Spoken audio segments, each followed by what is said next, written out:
තස්ස භගවතු අරහතෝ සම්මා සම්බුද්දස්ස නමෝ තස්ස භගවතු අරහතෝ සම්මා සම්බුද්දස්ස නමෝ තස්ස භගවතු අරහතෝ සම්මා සම්බුද්දස්ස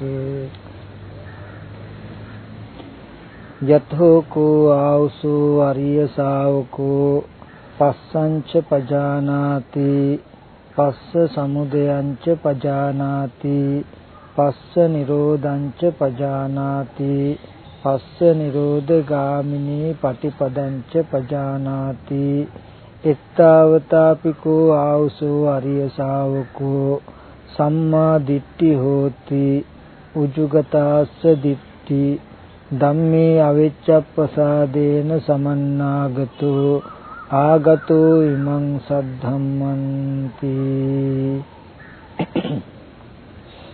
ධර්ම ශ්‍රවණාභිලාෂී ශ්‍රද්ධා සම්පන්න කාරුණික පින්වත්නි, මේ පින්වත් පිරිස දැන් මේ සූදානම් වෙන්නේ ලෝතර බුදුරජාණන් වහන්සේ මහා කරුණාවෙන් ලෝක සත්වයා කෙරෙහි දේශනා කළ සඳහම් බිදක් ශ්‍රවණය කරන්නට.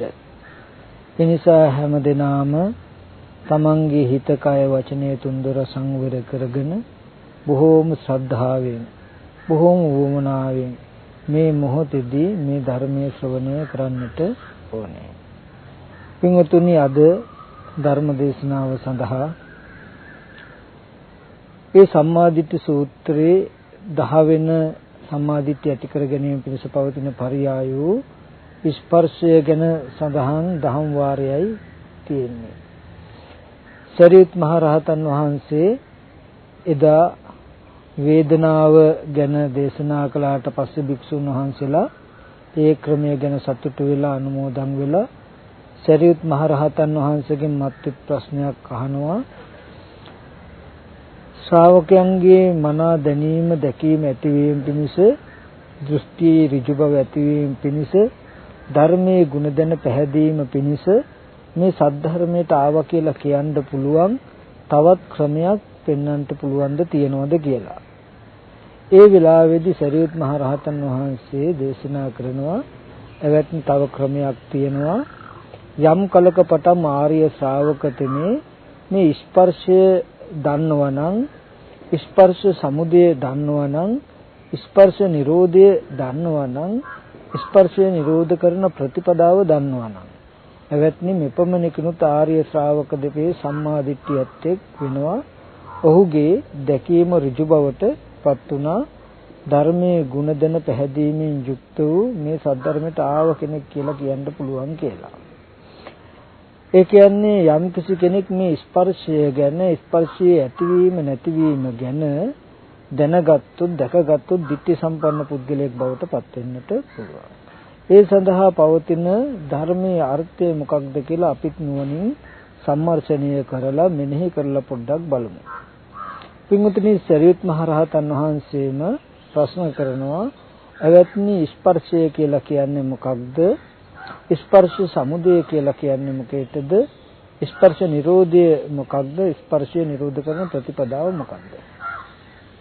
ඊට පස්සේ සරියුත් මහ රහතන් වහන්සේ දේශනා කරනවා, චෛමේ ආවසෝ පස්සකාය. එතකොට මේ ස්පර්ශ කොටස් 6ක් තියෙනවා. ස්පර්ශය පිළිබඳ කාරණා 6ක් පෙන්නනවා.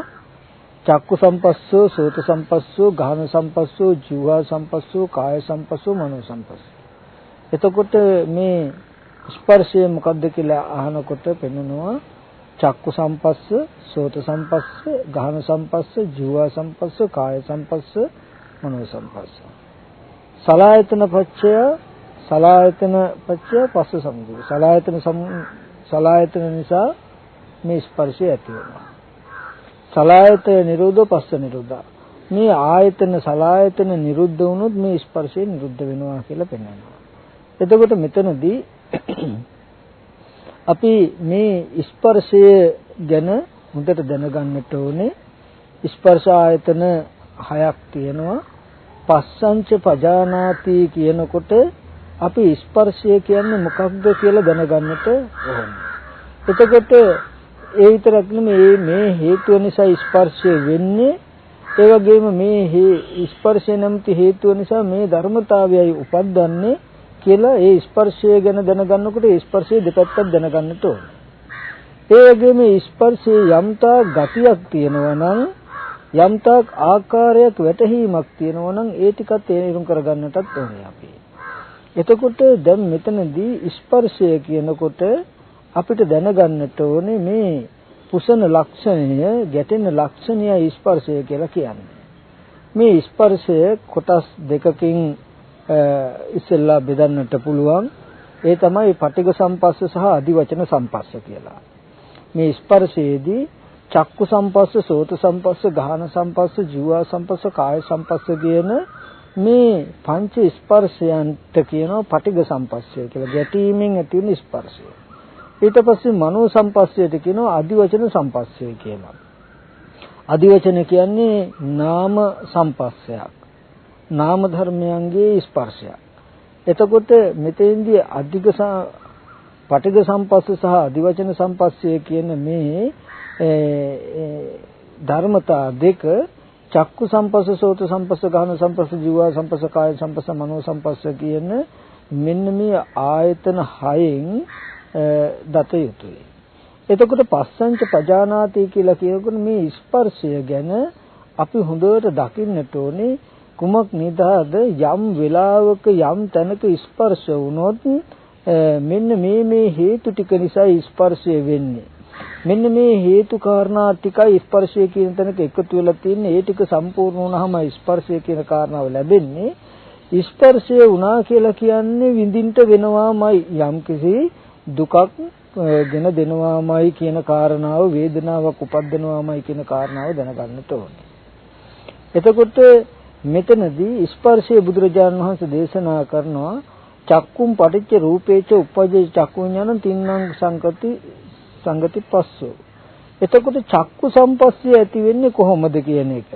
ඇහත් රූපයත් චක්කු විඥාන මේ තුන්දෙනාගේ එකතුවට, තුන්දෙනා එකට එකතු වෙන තැනට, තුන්දෙනාගේ එකට හට ගන්න බවට කියනවා ස්පර්ශය කියලා. එතකොට සෝතම් පටිච්ච සද්දේච uppajjati සෝත විඥානං තින්නම් සංගති පස්සෝ. කන ශබ්දයත් සෝත විඥානයත් කියන මේ ධර්මතා තුන එකට එකතු වුණාම, එකට හමු වුණාම කියනවා සෝත ස්පර්ශයයි කියලා. එතකොට මේ ධර්මතා තුනේ එකතුව තමයි සෝත සම්පස්සය. හැම වෙලාවෙම මේ ස්පර්ශය කියන ධර්මතාවය එකකින් ලැබෙන්නේ නෙමෙයි, මේ ධර්මතා තුනේම එකතුව දකින්න ඕනේ. එකතු වෙච්ච තැන ස්පර්ශය. ඊට පස්සේ ගාහනම් පටිච්ච ගන්ධේච uppajjati ගාහන විඥානං තින්න සංගති පස්සෝ. නාසයත් ගන්ධයත් ගාහන ස්පර්ශයත් නිසා, ගාහන විඥානයත් නිසා ගාහන සම්පස්සේ උපදිනවා. එතකොට ඒ ධර්මතා තුනේ එකතුවට කියනවා ගාහන සම්පස්සය කියලා. එතකොට දිවත් රසත් දිව්වා විඥානයත් කියන මේ තුන් දෙනාගේ එකතුවට කියනවා ජීවහා සම්පස්සය කියලා.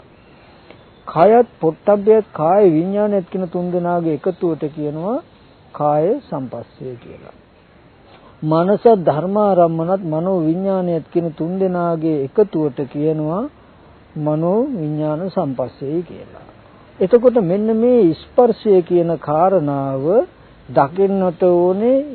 මේ හේතු කාරණා තුන් දෙනෙක්ගේ එකතුවයි ස්පර්ශය කියන කාරණාවෙනු දකින්නට ඕනේ. එතකොට මේ තුන් දෙනා එකට එකතු වෙලා තියෙන්නේ මොකටද? මේ තුන් දෙනා එකතු වහාම වේදනාවක් උපද්දනවා කියන කාරණාවක් දැනගන්නට ඕනේ. මේ පස්සංච පජානාති කියනකොට මේ හේතු තුන් දෙනාගේ එකතුව නිසායි ස්පර්ශය කියන කාරණාව ලැබෙන්නේ. ඒ ස්පර්ශය කියන එක උපන්නොත් මේ වේදනාව උපදිනවා කියන කාරණාව තියෙන්නට ඕනේ. එතකොට ඒ ස්පර්ශය කියන එක අපි මෙන්න මේ ආකාරයෙන් දැනගන්නට ඕනේ. බුදුරජාණන් වහන්සේ දේශනා කරන මහණෙනි මම මේ ස්පර්ශය හැම නැති එළදෙනකට උපමා කරමි කියලා. මොකද හැම නැති එළදෙනක් හිටියොත් මේ හැම නැති එළදෙන වතුරකට බැස්සොත් වතුරේ ඉන්න මාළු ඒ වගේම තව සත්තු ඉන්නවනම් ඒ සත්තු කොටනවා. ඊට පස්සේ මේ එළදෙන ගහකට හෝ ටැඹකට හෝ හේතු වුණොත් ගහේ ඉන්න කඩි හෝ වේය හෝ ගහේ ඉන්න කෘමිසත්තු හෝ කනවා. ඉතින් මේ එළදෙන බිම පොළවේ කොහේ හරි තැනක හේතු වෙලා හිටියොත් නිදාගත්තොත් පොළවේ ඉන්න කඩි කූඹි කනවා. ඉතින් මේ එළදෙන කිසියම් දෙයකට හේතු නොවි අහස ඇසුරු කරගෙන හිටියොත් අහස ඇසුරු කරගෙන ඉන්න සත්තු කනවා. කපුටු ගිජුළු හිණිය වගේ සත්තු කොටනවා. ඉතින් මේ හැම නැති එළදෙන යම් යම් තැනකට හේතු වුණොත් යම් යම් ඉරියව්වක හිටියොත් යම් තැනකට ගියොත් එයින් කිසිම වෙලාවක සැපක් ලබන්නේ දුකක්ම ලබනවා දුකක්ම විඳිනවා පීඩාවක්ම විඳිනවා වගේ මේ ස්පර්ශය ඒ වගේ දත යුතුයි කියලා පෙන්වනවා. ඒ හැම නැති එළදෙන කුමන ඉරියව්වක හැසිරුණත් කුමන මොහොතේ කුමන තැනක ගත කළත් ඒ හේතුවෙන් දුකක් දුම්නසක්ම විඳිනවා මිසක සැපක් ලබන්නේ වගේ මේ චක්කු සම්පස්ස සෝත සම්පස්ස ආදී ස්පර්ශ ආයතන හයේ කුමන ආයතනයකට ස්පර්ශයක් ඇති වුණත් දුකම විඳිනවා දුකම උපදිනවා කියලා බුදුරජාණන් වහන්සේ දේශනා කළා. යම් කලක පින්වතුනි මේ ස්පර්ශය හැම නැති එළදෙනක් වගේ නේද කියලා පිරිසිදු දැකපු දවසට තමයි මේ සියලුම සංසාර දුක අවසන් වෙන්නේ. එදාට තමයි මේ වේදනාව කෙරෙහි තියෙන තණ්හාවක් තියෙනවනම් තණ්හාව නැති වෙලා උපාදාන නැති වෙලා භවය නැති වෙලා ජරා මරණ දුක නැති වෙන්නේ. එතකොට මේ ස්පර්ශය කියන්නේ හැම නැති එළදෙනක් වගේ නේද කියන කාරණාව නොදකින තාක් ඒ වේදනාව කෙරෙහි අපි රස විඳ ගැනීම අනුව බලනවා තණ්හාව වැඩෙනවා උපාදානය වැඩිලා ජරා මරණ දුකටපත් වෙන්න වෙනවා. එතකොට පින්වතුනි මෙතනදී ස්පර්ශය අපි කොහොමද පිරිසිඳ දකින්නේ ස්පර්ශය කොහොමද අපි දැනගන්නේ මෙතනදී මෙන්න මේ කාරණාව ගැන හොඳට අපි දකින්නට ඕනේ. ඒ සඳහා මම පොඩි උපමාවක් කියන්නම්. පින්වතුනි අපි කියමු දොරවල් 6ක් තියෙන දොරටු 6ක් තියෙන ගෙයක් තියෙනවා. මේ ගෙදර ඉස්සරහින් මේ දෙපැත්තෙන් පිටිපස්සෙන් වීදුරු දාපු දොරවල් 6ක් තියෙනවා. මේ දොරවල් 6ක් තියෙන ගේ මැද්දේ එක්තරා පුරුෂයෙක් ඉඳගෙන ඉන්නවා. ඉඳගෙන වැඩක් කරනවා. අපි කියමු පොතක් බලනවා. එතකොට මෙයා මේ ගේ ඇතුලේ ඉඳගෙන පොත බලන්නේ. එයාම මේ ගේ ඇතුළ ගේ හදාගෙන එයාම මේ ගෙදරට දොරවලුත් හදාගෙන ඒ දොරවල් වලට එයාට කැමති වර්ණයකටම වීදුරු දාලා දැන් මේ විදිහට තමයි මේ පුද්ගලයා දොරටු ටික හදලා දැන් මේ ගේ මැද්දට වෙලා පොතක් බලමින් ඉන්නවා. ඔන්න දැන් මේ මොහොතේදී බලන්ට මෙයා පොතක් බලා ඉන්න හින්දා මැදට වෙලා මේ දොරවල් ගැන කිසිම දැනුමක් නැහැ. මේ දොරටු එකකටවත් මෙයාගේ හිත යොමු වෙලා නැහැ. දොරටු ගැන කයින්වත් හිතෙන්වත් මෙයා සම්බන්ධ වෙලා නැහැ. දැනුමක් නැහැ කිසිම දැනුමක් නැහැ. පොත ගැන අවධානය තියෙන්නේ ඒ ගෘහයේ මැද්දේ තියෙන පුටුවක ඉඳගෙන පොත බලා ඉන්නවා දැන්. ඉන්නකොට මේ ඉදිරියෙන් තියෙන එක දොරටුවක් ඉස්සරහාට යම් කිසි කෙනෙක් එනවා. වීදුරුවට එපටින් යම් කිසි කෙනෙක් ආවහම පොත කියෝ ඉන්න මෙයාට තේරෙනවා කවුද ආවා වගේ කියලා. අපි වැඩක් කර හිටියොත් බිම පාත් කරගෙන වැඩක් කර හිටියොත් ඒ ළඟට කවුරු හරි ආවොත් ඉස්සෙල්ලා අපිට තේරෙනවනේ කවුද ආවා වගේ කියලා. එතකොට අපි මොකද්ද කරන්නේ? කරගෙන හිටපු වැඩේ නතර කරනවා. නතර කළා ඒ ආවා වගේ කියලා තේරුණු පැත්ත බලනවා. ඒ වගේ දැන් මේ දොරටු 6ක් තියෙන ගෘහයේ මැද්දේ පොතක් බලමින් ඉන්න මිනිස්සයා ඉන්නකොට ඒ දොරටුවක් ඉස්සරහාට යම් කිසි අරමුණක් ආවොත් යම් කිසි කෙනෙක් ආවොත් ඇතුලේ ඉන්න කෙනාට තේරෙනවා කවුද ඉස්සරහාට දොර ගාවට ආවා වගේ කියලා. ඒ පොත කියෝ හිටපු එක නතර කරනවා. නතර කරලා දොර පැත්තට හැරිලා දොර දිහා බලනවා. බලනකොටම ඔන්න දොරෙන් එපිට ඉන්න කෙනා පේනවා. ඔන්න හොඳට බලන්න මේ ඉන්න කෙනා පොත කියෝන එක නතර කරලා දොර පැත්තට හැරිලා දොර පැත්ත බලන්නත් ඕනේ. ඔන්න එතකොටම දොර ගැන දැනුමාව, දොර ගැන දන්නවා, දොරට මෙයාගේ ඇස් දෙක යොමු වුණා. එතකොටම දොරට පිටින් ඉන්න කෙනත් පෙවුණා. දැන් මේ තුන් දෙනා මෙයා දොර දිහා බලන්නත් ඕනේ. එතකොට ඔන්න දොර මෙයාට පෙනෙන මට්ටමේ තියෙන. එතකොට දොරෙන් පිට ඉන්න කෙනා පේනවා. ඔන්න දැන් මේ කාරණා තුන් දෙනා එක විදිහට පෙළට එකතු වුණාම දොරෙන් පිටින් රූපෙකුත් පෙනී හිටිනවා. එතකොට වීදුරු දොරක් තියෙනවා. මෙයා ඒ දිහා බලලත් තිනවා. දැන් දොර දිහා බැලුවාම පිටින් ඉන්න කෙනා පේනවා. ඔන්න දැන් මේ රූපයක් පේනවා. එතකොට මෙන්න මේ වගේ මේ උපමාව වගේ දකින්න. ඊට පස්සේ එයා ආපහු ඒ ඉන්න කෙනා බලලා ආපහු Taman හිටපු විදිහට ආයෙත් පොත කියවනවා. ආයෙත් ඊගාව දොරට ඉබ්‍රහයාට කවුරු හරි ආවම කවුද ආව වගේ කියලා තේරෙනවා. ආයෙත් කරන වැඩේ නතර කරනවා. නතර කළා කවුද ආවේ කියලා ඒ තේරිච්ච පැත්ත බලනවා. බලනකොට ඒ දොරටුව දිහා හිත යොමු වෙනකොට Taman බලනකොට ඒ දොරටුවෙන් පිට ඉන්න කෙනා පේනවා. මෙන්න මේ අර්ථයෙන් දකින්න ඕනේ. එතකොට දැන් හොඳට බලන්න මේ ඉන්න කෙනා ගේ මැද පුටුවක් තියාගෙන පොත බලන කෙනා ඒ කරන වැඩේ නතර කළා නැගිටලා එහෙම ගියා නෙමෙයි. ඉන්න තැන ඉඳගෙනම Taman හිටපු තැන ඉඳගෙනම ඒ දොරටුව දිහා බැලුවා විතරයි. ගේ මැද්ද ඉඳගෙන මේ ඉදිරියෙන් ඉන්න දොරටුව දිහා බලනකොට දොරෙන් අපිට කෙනා දැක්කා. ඒ වගේම ගේ ඒ ඉන්න තැනම ඉඳගෙන දොරටුවෙන් එහා පැත්ත බලනකොට ඒ අනිත් දොරටුවෙන් එහා ඉන්න කෙනා පෙවුණා. අන්න ඒ ලක්ෂණය ඒ උපමාව මතක තියාගන්න. ඒ උපමාව වගේ දොරවල් 6ක් තියෙන ගෙයක් මැද්දේ පුරුෂයෙක් ඉන්නවා වගේ තමයි පින්වතුනි අපේ මේ භවංග මට්ටමේ සිත පවතින තැන. කර්මානුරූප ප්‍රතිසන්දි වශයෙන් මේ රූපයට පැමිණි හිතට කියනවා භවංග සිත කියලා. ඒ හිත නිසා මේ ඇහැ කන දිව නාසය ශරීරය කියන මේ ටික පවතිනවා. එතකොට ඔන්න ඔය මට්ටමේ හිත තියෙද්දී දැන් මේ ඇහැ කන දිව නාසය ශරීරය කියන්නේ මෙන්න මේ ප්‍රසාද ටික. එතකොට මේ ප්‍රසාද ටික දැන් හැදිලා තියෙන්නේ. එතකොට මේ ප්‍රසාද ටික හදලා මේ හිත භවංග මට්ටමේ පවතිනවා. හරියට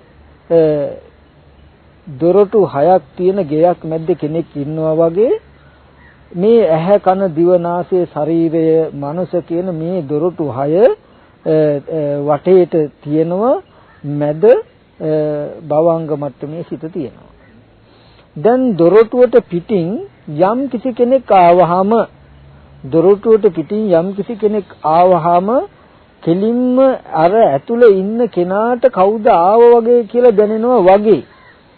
දැන් මේ චක්කු ප්‍රසාදයේ ඉදිරි පිටට යම් කිසි කෙනෙක්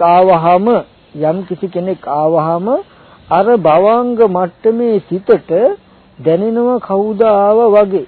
ඔන්න ඒ කරන වැඩ ඒ දැනීමට කියනවා භවංග චලන කියලා.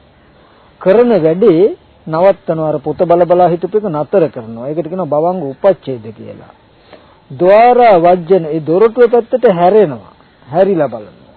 හැරෙනවා ద్వාරා වජ්ජන. එතකොටම ඔන්න දොරටුව දිහා බලනකොටම දැක්ක දොරටුවෙන් අපිට ඉන්න කෙනා ඒක චක්කු විඥාන වගේ. හොඳට බලන්න චක්කු ප්‍රසාදය උපයෝගී කරගෙන ඉදිරියෙන් ආපු රූප නිමිත්තක් භවංග සිතට දැනුණාම කරන වැඩේ නතර කරලා දොරටුව ආවර්ජනා කරලා අරමුණු කරලා දොරටුවට ඇහැ හිත යොමු කරනකොටම ඔන්න දැන් තමයි ඇහැ උපන්නේ. මොකද දොරටුව ගැන දැනුම ආවේ දැනුයි. ඔතනදී මෙහෙම කාරණාවක් දකින්න ඕනේ. මේ භවංග මට්ටමේ හිත තියෙනකොට පින්වතුනි මේ ස්පර්ශ ආයතන 6ම නැහැ. ඒ වෙලාවේදී මේ මට්ටමට කියනවා ద్వාර විමුක්තයි කියලා. දොරටු එකක්වත් නැහැ. අපිට තේරෙන මට්ටමෙන් ගත්තොත් නිර්වින්දන එන්නතක් දුන්නාම නිර්වින්දනය කළාම මේ රූප පේනවා, සද්ද ඇහෙනවා, මේවා මුකුත් දන්නේ මේ ස්පර්ශ ආයතනේ උපන්න කියන කරුණක් නැහැ. නමුත් ඒ පුද්ගලයා මරුනේ නැහැ, සවිඥානිකයිනේ. මේ භවංග මට්ටමේ හිතක් දකින්ද අන්න ඒ වගේ. එතකොට මේ ආයතන මුකුත් නැහැ. ඒතන තමයි මේ පොත කියෝකේ ඉන්න මිනිස්සයා වගේ. මේ බාහිරින් පෙනෙන රූපාරම්මණයක් ආවහම කෙලින්ම භවංග මට්ටමටමයි දැනෙන්නේ. අර පොත කියෝ ඉන්න කෙනාටමයි දැනෙන්නේ. එයා කරන වැඩේ නතර කරනවා. කරන වැඩේ නතර කරලා එයා යොමු වෙනවා දොරටුව පැත්තට. ඔන්න දැනුයි දොරටුව ගැන දැනුම ආවේ, දොරටුව යන හැඟීම ආවේ, දොරටුව හා සවිඥානික දැනුමින් යුක්තව බැඳිලා ඉන්නේ. එතකොටම දොරටුව ගැන දැනුම එනකොටම දොරටුවෙන් එහා ඉන්න කෙනා පේනවා. දොරටුව දිහා බැලුවාම පේනවා. ඔන්න තින්නං සංගති පස්සෝ කියලා කිව්වේ මෙයා දොරටුවට යොමු වෙන්නත් ඕනේ. එතකොට මෙයයි දොරටුවයි දෙන්න යොමු වුණාම දොරටුවට යොමු වුණාම ඔන්න දොරටුව පේනවා. එතකොටම දොරටුවට යහින් ඉන්න කෙනා දකින්න පුළුවන්. ඔන්න දැන් ඒ දකින්න හිතට හඳුන්වනවා චක්කු විඥාන.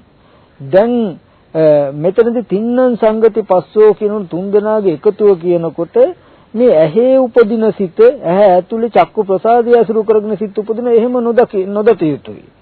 භවංග මට්ටමේ තියෙන සිත එයාට නිමිත්තක් ආවම එයා නැගිටලා යන්නේ නැහැ. ඒ කරන වැඩේ නතර කළා එතනම ඉඳගෙන මේ චක්කු ප්‍රසාදයට සිත යොමු කරනවා. යොමු කරනකොට ප්‍රසාදය හරහා ප්‍රසාදයෙන් එපිට තියෙන දේ පේනවා. දැන් අර ගේ මැද්දේ ඉන්න කෙනා ඉන්න තැන ඉඳලා නැගිටලා ගියේ නැහැ. බලන්න දොර ගාවටම නැගිටලා යන්න ඕනේ නැහැ. එතකොට ඉන්න තැන ඉඳලා අර දොර පැත්තට හැරිලා දොර දිහා බැලුවා. දොර දිහා බලනකොට දොරට පිටින් ඉන්න කෙනා පෙවුණා. ඔන්න තුන් දෙනා පේලියට සකස් වෙනකොට කියනවා යමක් පෙවුණා කියනකොට මේ තුන් දෙනාගේ එකතුව දොරට පිටින් කෙනත් පේනවා. දොර තියෙන්නත් ඕනේ. දොරට අපි යොමු වෙන්නත් ඕනේ.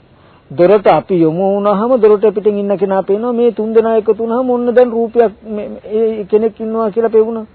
ඒ වගේ එතකොට පින්වතුනි අපිට පුළුවන්කම තියෙන්න ඕනේ මෙතනදී ඒ වගේ ඇහැ කියන කාරණාවට හිත යොමු වෙන්නත් ඕනේ. ඇහැ කියන කාරණාවට හිත යොමු වුණාම ඇහැට පිටින් තියෙන රූපෙත් පේනවා. ඔන්න එතකොට ස්පර්ශයක් කියලා කියන චක්කු සම්පස්සයක්. එතකොට පස්සංච පජානාති කියනකොට ඔන්න ඔය විදිහට අපිට දැනගන්න පුළුවන්කම තියෙන්නට ඕන මේ ස්පර්ශය කියලා කිව්වේ මොකේද? මෙන්න මේ ඇහැට හිත යොමු වෙන්න කලින් ඇහැ කියන එක ඉපදිලා තිබුණා කියන ගන්නට යන්නේ දන්නේ නැහැ. මේ භවංග මට්ටමේ එතකොට හිත පවතින්නේ. එතෙන්ට රූප ඡායාවක් ආවහම ඒ අනුසාරයෙන් ඒ උපකාරී කරගෙන හිත ආයතනයන්ට යොමු කරන ලක්ෂණය හිත ආයතනයන්ට යොමු වෙනකොටයි ඇහැ උපන්නේ කියලා දකින්න ඕනේ. ඇහැ යම් වෙලාවක උපන්නා නම් ඒ මොහොතේම රූපේ පේනවා කියන කාරණාව දකින්නට ඕනේ. කණ්ණාඩිය වීදුරුවට වීදුරු දොර දිහා බැලුවා නම් එපිටින් ඉන්න කෙනා පේනවමයි. එතකොට ඇහැ ඉපදුනා කියන තියෙන ලක්ෂණය තමයි පින්වතුනි රූපයක් පේන එක. එතකොට රූපයක් ඉපදුනා පේනවා කියන එකේ ලක්ෂණය තමයි ඇහැ උපන්නා කියනකොට.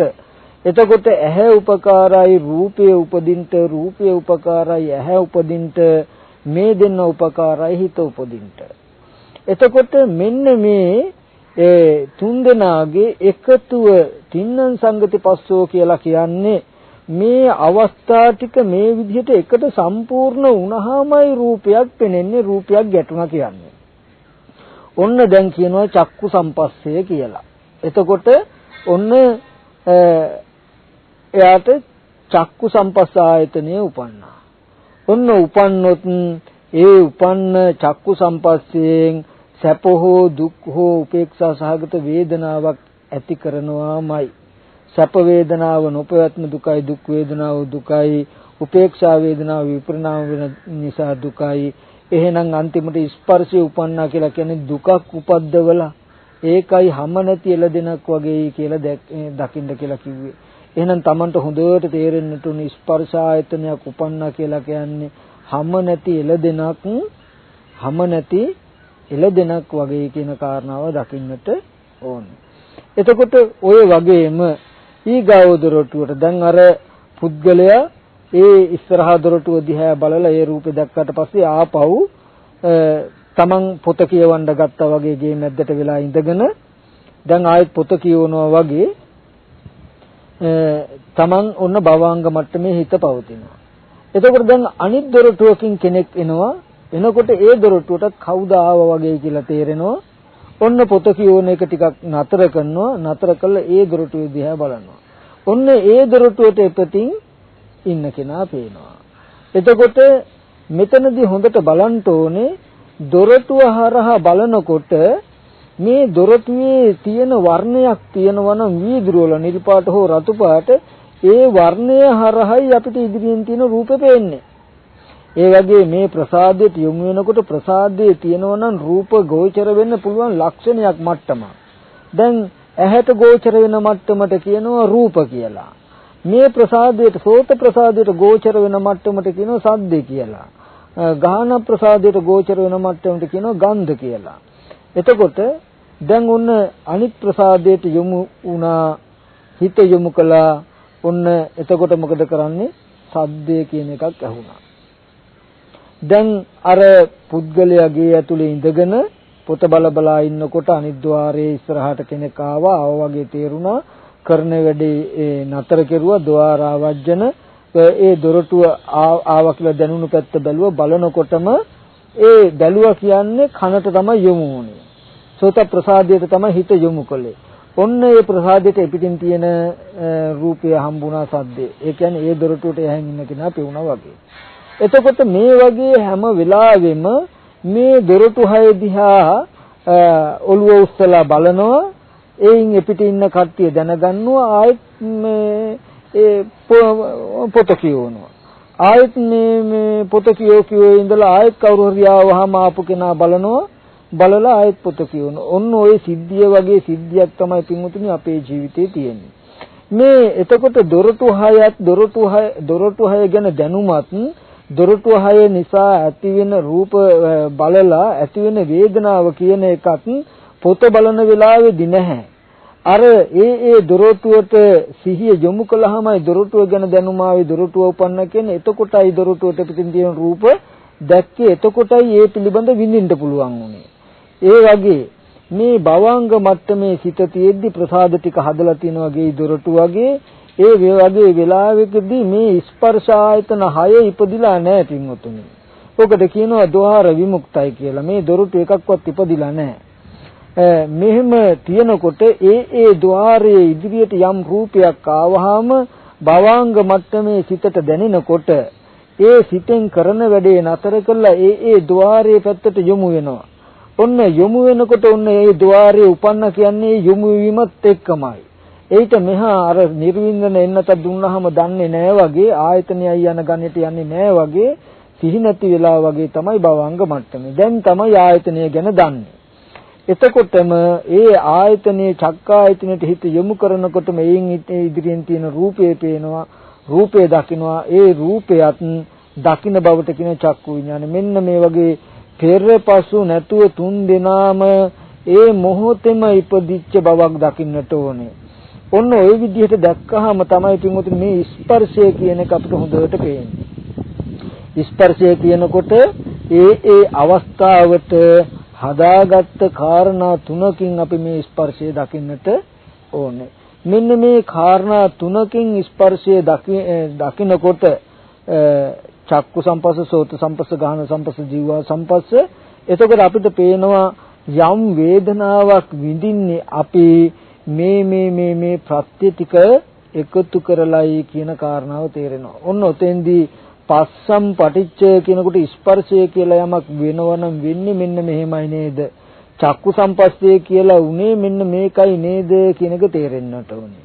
සෝත සම්පස්සේ කියලා උනේ මෙන්න මේ කාරණාව නේද කියලා තේරෙන්නට ඕනේ. මේ වගේ ගාහන සම්පස්සේ, ජීව සම්පස්සේ, කාය සම්පස්ස, මනෝ සම්පස්ස කියන මේ ස්පර්ශ ආයතන 6ම දකින්නට ඕනේ.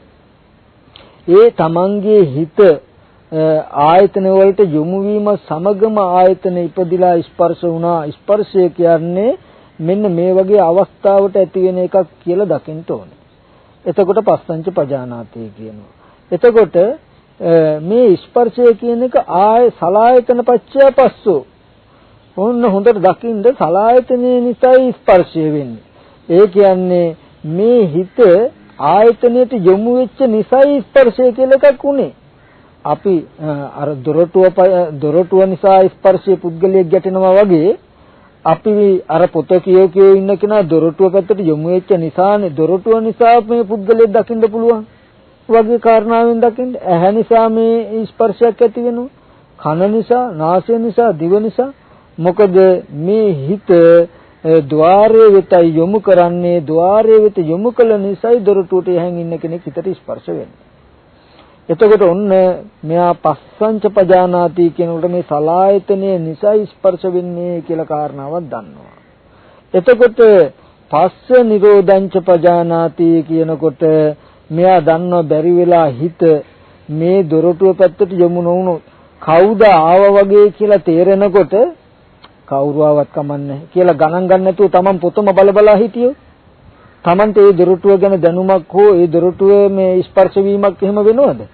එහෙම වෙන්නේ ඒ වගේ අපිට මේ ద్వාරයේ ඉදිරි පිටට යම් අරමුණක් ආවත් හොඳට සිහිය නුවණ භවාංග මට්ටමට වැඩිලා තියෙනවා නම් දැන දැක අපිට නුවණින් තීරණය කරන්න පුළුවන් මට්ටමට ඇවිල්ලා තියෙනවා නම් මේ ద్వාරයේ අරමුණු නොකොට ඊට අනුව මෙනෙහි නොකොට ඉන්න පුළුවන්. එතකොට මේ ద్వාරයේ උපදින්නේ නැහැ. මේ ద్వාරයට හිත බැසගන්නේ නැහැ. එහෙම වුණොත් මේ ස්පර්ශය නැහැ. එතකොට ස්පර්ශ නිරෝධ වුණොත් වේදනාව නිරුද්ධ වෙනවා. එතකොට ස්පර්ශය නැති වුණොත් පින්වතුනි නැති උනේ මොකද්ද? සැප වේදනා, දුක් වේදනා, උපේක්ඛා වේදනා කියන තුන් වේදනාව. ඒ කියන්නේ දුක නැති උනේ. එහෙනම් ඒ නිසායි බුදුරජාණන් වහන්සේ දේශනා කළේ පස්සංච පජානාති කියනකොට ස්පර්ශය කියලා කියන්නේ මේ තුන් දෙනාගේ එකතුවයි කියලා දකින්නත් ඕනේ. ස්පර්ශ සමුදය දකින්න සලආයතන පච්චය පස්ස. මේ ආයතනයට හිත යොමු කරන නිසා දොරටුව දිහා හැරලා බලපු නිසා නේද ස්පර්ශ වෙන්නේ කියලා. සලආයතන පච්චය පස්ස. සලආයතන නිරෝධ පස්ස නිරෝධ. දොරටුව දිහා බැලුවේ නැත්තම් මේ දොරටුව යන දැනුම හෝ රූපයක් හෝ හම්බ වෙයිද? වෙන්නේ. ඒ වගේ එහෙනම් මේ ద్వාරය ආවර්ජන නොකළොත් ආවර්ජන නොකරන පත්තරපත් වුණොත් මේ කාරණාවක් ලැබෙන්නේ කියලා මෙන්න මේ සලආයතන නිරෝධෝ පස්ස නිරෝධා කියලා මෙන්න මේ ආයතන ටිකේ නිරෝධයෙන් ස්පර්ශ නිරෝධය දකිනවා. මෙතනදී සලආයතන නිරෝධය කියනකොට පින්වතුනි මරණයෙන් පස්සේ තියෙන සිද්ධියක් එහෙම දකින්නට එපා. දැන් අපි දැක්ක අර භවංග මට්ටමේ ඉන්නකොට නැත්නම් අර ගේ ඇතුලේ ඉන්න මිනිස්සයා මේ දොරවල් 6න් එකක්වත් ස්පර්ශ නොකර ජීවත් වෙනවනේ. එතකොට ඒ දොරටුව හරහා එක එක්කෙනා ආපු බවට නිමිති Tamanට දැනගන්න පුළුවන්.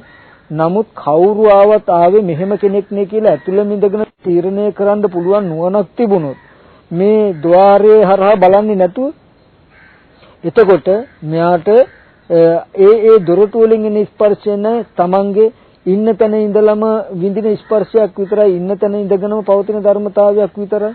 අන්න ඒ වගේ මේ භවංග මට්ටම කියලා කියන්නේ පුරාණ කර්ම ප්‍රත්‍යයට හතගත්තු විපාක ටිකක්. මේ පූර්ව කර්ම ප්‍රත්‍යයෙන් හටගත්තු උප්පත්ති භවයේ. එතකොට එතන ඉඳගෙන මේ ආයතන ටික හරහා කුමන අරමුණක් ආවත් ඒ එන හැම අරමුණකටම නුවණ යෙදිලා මේ උපදින හැම ධර්මයක්ම ආයතන වලට යොමු කළොත් පේනවා මිසක ආයතන වලට යොමු නොකළොත් පෙනෙන්නේ නැහැ.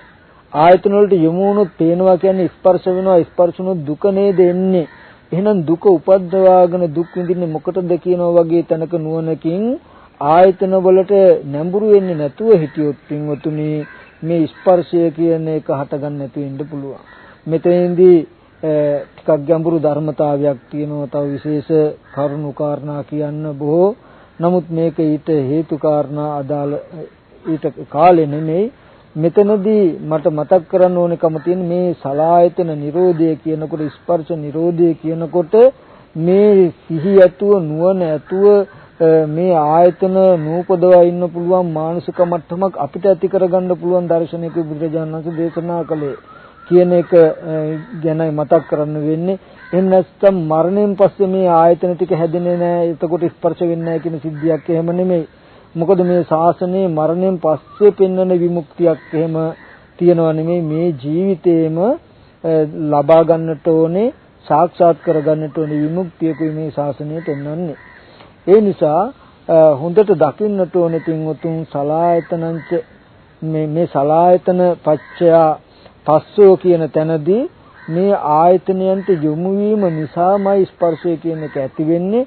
ඒකද භවංග මට්ටමේ ඉඳලා අපිම ద్వාරය ආවර්ජනා කරලා අපි මේ සිතින්මයි අපි ආයතනයේ මේ මට්ටමට උපදවා ගන්න ස්පර්ශ උපදවා ගන්න කියලා දකින්නට ඕනේ.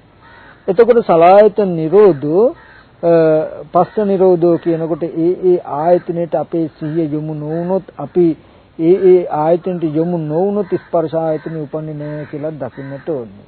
එතකොට මේ ස්පර්ශය හැම නැති ස්පර්ශය කියන්නේ මේ වගේ කාරණා තුනක් මේ ආයතන නිසායි ඇති වෙන්නේ. ආයතන නැතිනොට ස්පර්ශය නැති වෙනවා.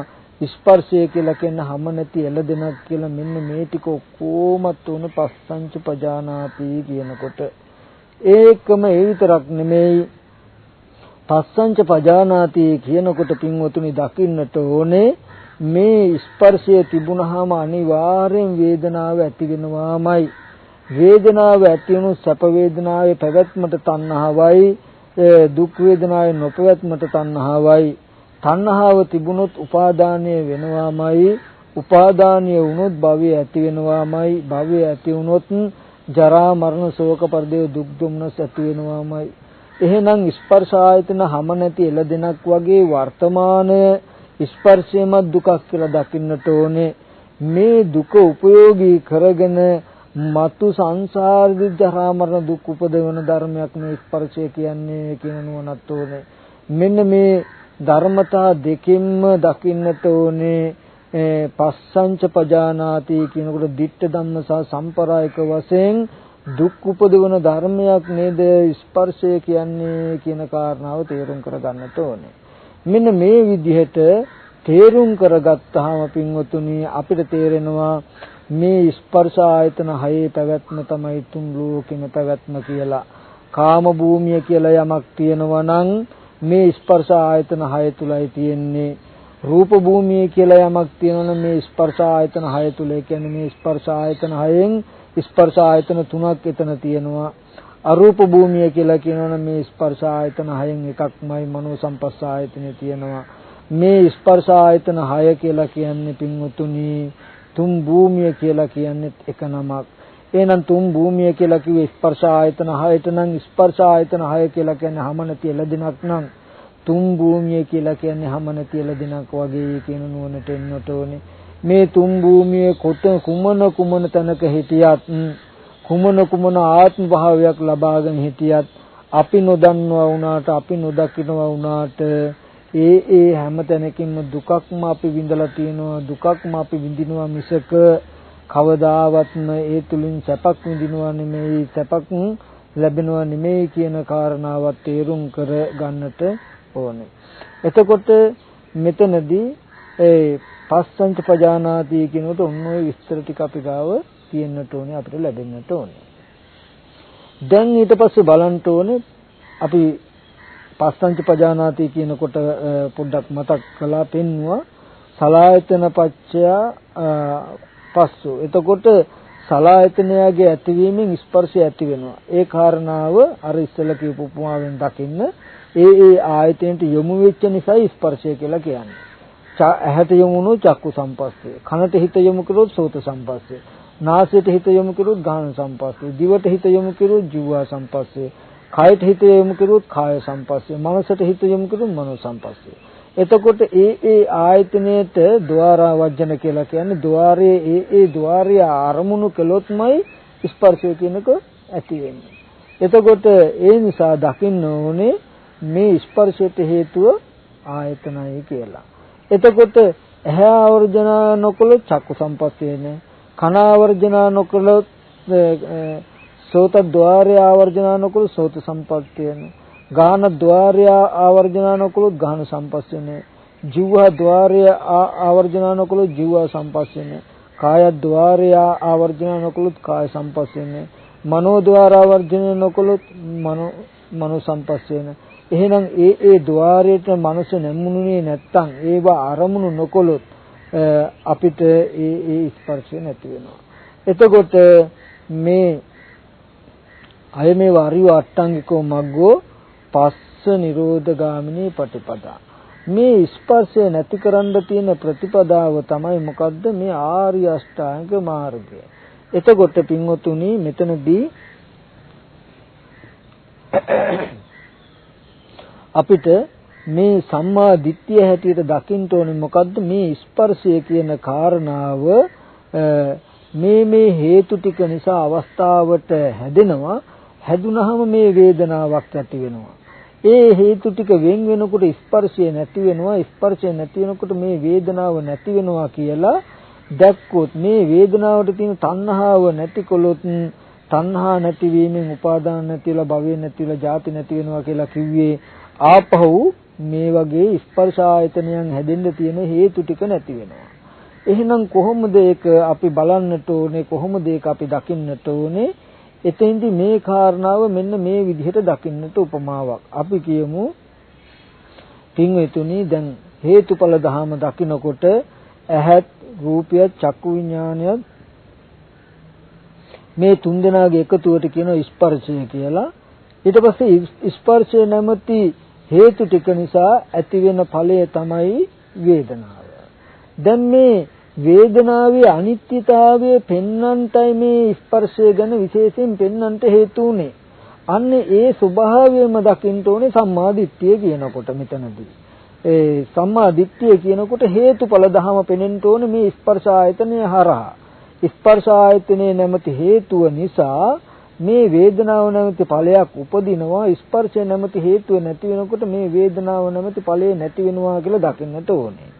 එතකොට මෙතනදී මම උපමාවක් කළොත් බාහිර තියෙන අපි කියමු හිරු එළියයි ඒ වගේම ගහකුයි හිරු එළියයි පොළොවයි නිසා ඡායාවක් වැටෙනවා නම් දැන් හොඳට බලන්න ගහයි හිරු එළියයි පොළොවයි නිසා ඡායාවක් වැටෙනවා නම් දැන් ඡායාව කියලා කියන්නේ ගහ නෙමෙයි. ඡායාව කියලා කියන්නේ පොළොව නෙමෙයි. ඡායාව කියලා කියන්නේ හිරු එළිය නෙමෙයි. මේ හේතු තුන්දෙනාමත් නෙමෙයි. හේතු එකක් එකකුත් නෙමෙයි. හේතු ටික නැතුවමත් නෙමෙයි.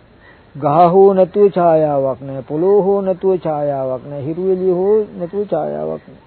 ඔක්කොම ටිකක් නැති වුණොත් ඡායාව නැති වෙනවා. එකක් නැති වුණොත් ඡායාව නැති වෙනවා. දැන් ඡායාව කියන්නේ ඔක්කොම ටිකක් නෙමෙයි එකක් එකකුත් නෙමෙයි.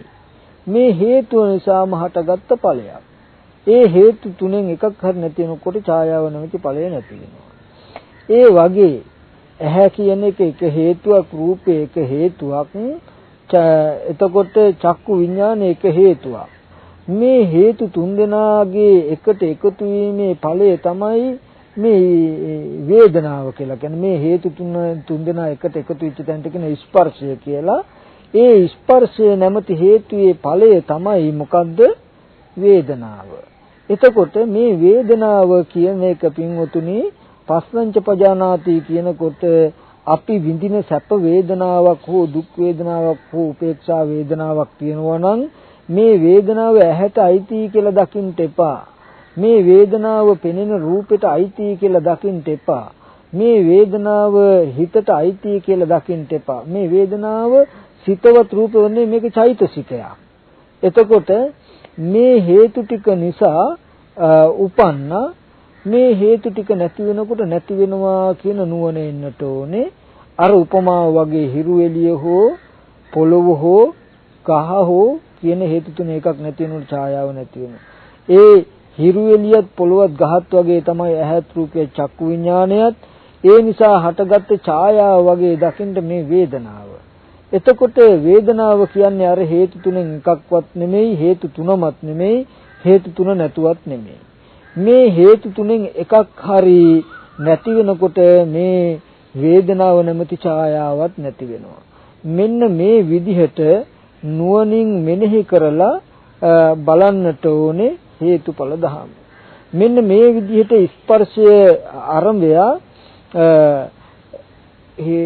හේතුඵල ධහම ගැන බලනකොට මේ හේතුව නැති වෙනකොට මේ වේදනාව නැවති ඵලය නැති වෙනවා කියලා බලනකොට මෙන්න මේ වේදනාවේ අනිත්‍ය දකින්න.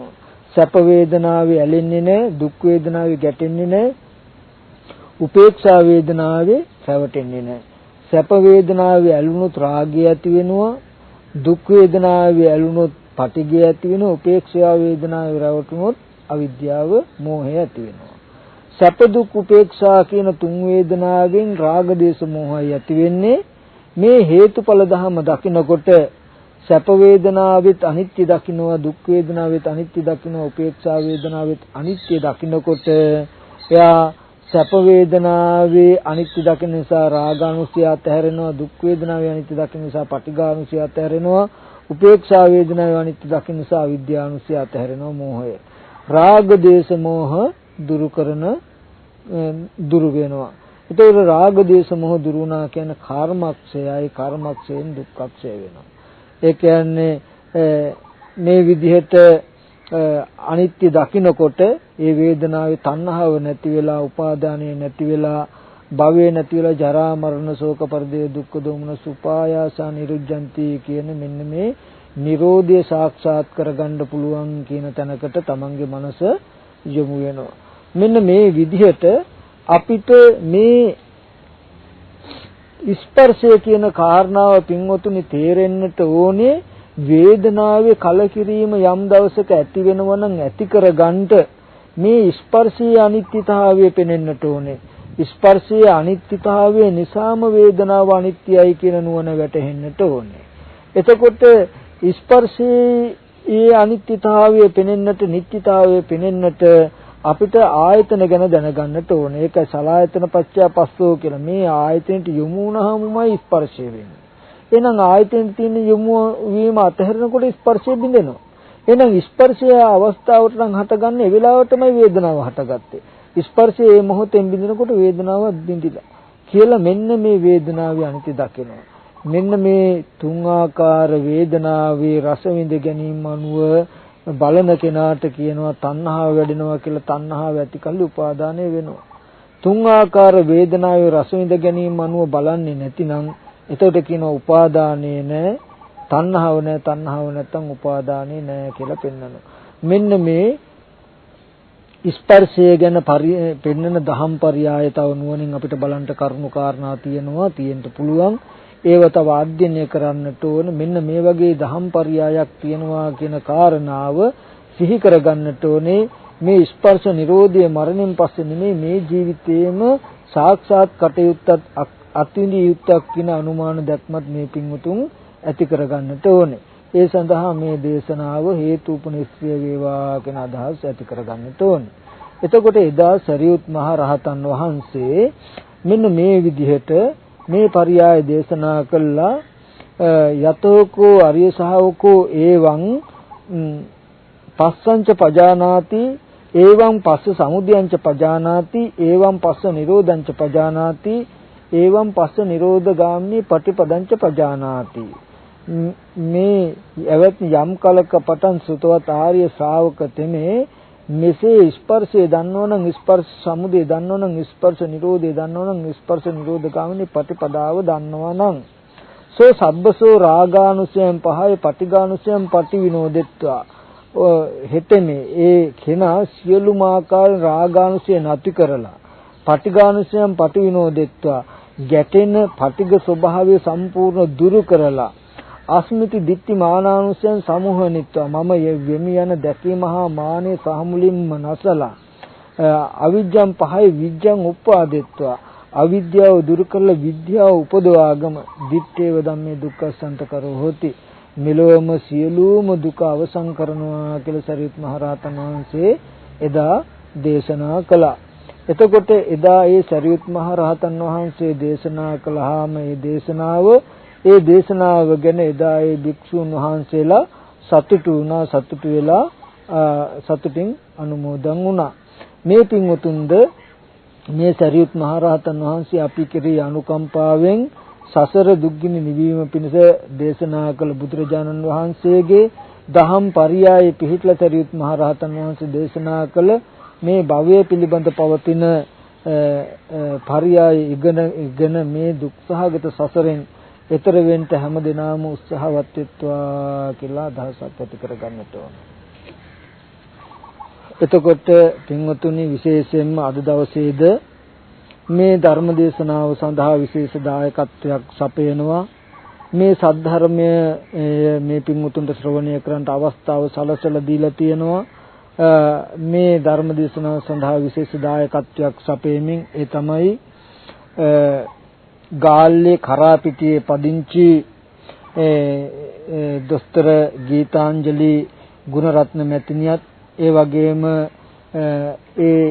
විශේෂඥ වෛද්‍ය උපුල් ඒකනායක මැතිතුමන් ඇතුළු ඒ තමන්ගේ පවුලේ ඒ පුංචි දියණිය ඇතුළු මේ සියලු දෙනාම එකට එකතු වෙලා ඒ වගේම ගීතාංජලි ගුණරත්න වෛද්‍ය මැතිණියගේ සහෝදර සහෝදරියෝත් ඒ වගේම පියාණන් ඇතුළු සියලු දෙනාම එකට එකතු වෙලා මේ පින්කම සිද්ධ කරනවා. ඒ තමන්ගේ නමින් නැසී මියගිය තමන්ගේ ආදරණීය මෑණියෝ වෙන හෙලේනා ගුණරත්න තමන්ගේ ආදරණීය මෑණිය ඇතුළු වර්ග પરම්පරාගත සියලු ඥාතීන්ට පින් අනුමෝදන් කරන්න ඕනේ කියන කලන සිත් ඇතුව මේ ධර්ම දේශනාව සඳහා විශේෂ දායකත්වයක් සපයලා තියෙනවා.